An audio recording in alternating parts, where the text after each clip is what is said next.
അരി കുതിർത്ത് വെക്കാതെ വളരെ പെട്ടെന്ന് തയ്യാറാക്കിയെടുക്കാൻ പറ്റിയ അപ്പത്തിൻ്റെ റെസിപ്പി നോക്കാം. ഇതുണ്ടാക്കാനായി ആദ്യം തന്നെ ഒരു ബൗളിലേക്ക് 1 കപ്പ് റവയും 2 ടേബിൾ സ്പൂൺ ഗോതമ്പ് പൊടിയും 2 ടേബിൾ സ്പൂൺ തേങ്ങയും 1/2 ടീസ്പൂൺ ഈസ്റ്റും 1 ടീസ്പൂൺ പഞ്ചസാരയും ഇട്ട് കൊടുത്തിട്ടുണ്ട്. ഇനി ഇതിലേക്ക് 1 കപ്പ് ഇളം ചൂടുവെള്ളം കൂടി ഒഴിച്ചു കൊടുക്കാം. ഇനി ഇതൊരു മിക്സിയുടെ ജാറിലേക്ക് ഇട്ട് കൊടുക്കാം. മിക്സിയുടെ ജാറിലേക്ക് ഇട്ടതിന് ശേഷം ഞാൻ 1 കപ്പും കൂടി ഇളം ചൂടുവെള്ളം ചേർത്ത് കൊടുത്തിട്ടുണ്ട്. അതും കൂടി ചേർത്ത് നന്നായി ഒന്ന് അരച്ചെടുക്കാം. ഇനി ഇതൊരു ബൗളിലേക്ക് ഒഴിച്ചു കൊടുക്കാം. ഇനി ഇത് റെസ്റ്റ് ചെയ്യാൻ മാറ്റി വെക്കാം. ചൂടുള്ള ക്ലൈമറ്റ് ആണെങ്കിൽ ഇത് പെട്ടെന്ന് തന്നെ പൊങ്ങി വരും. ഏകദേശം ഒരു അരമണിക്കൂർ കൊണ്ട് തന്നെ ഇത് നന്നായി പൊങ്ങി വന്നിട്ടുണ്ടാവും. ഇതിപ്പോൾ ഇവിടെ നന്നായി പൊങ്ങി വന്നിട്ടുണ്ട്. ഇനി ഇതിലേക്ക് ആവശ്യത്തിന് ഉപ്പും ചേർത്ത് ചുട്ടെടുക്കാം.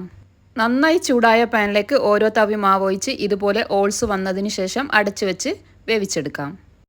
ഇതിപ്പോൾ ഇവിടെ റെഡി ആയിട്ടുണ്ട്. നല്ല സൂപ്പർ സോഫ്റ്റ് ആയിട്ടുള്ള അപ്പമാണ്. അപ്പോൾ തയ്യാറാക്കി നോക്കി നിങ്ങൾ അഭിപ്രായങ്ങളൊക്കെ കമൻറ്റ് ബോക്സിൽ അറിയിക്കുക. വീഡിയോ ഇഷ്ടമായാൽ ലൈക്ക് ചെയ്യാനും കമൻറ്റ് ചെയ്യാനും ഷെയർ ചെയ്യാനും മറക്കല്ലേ.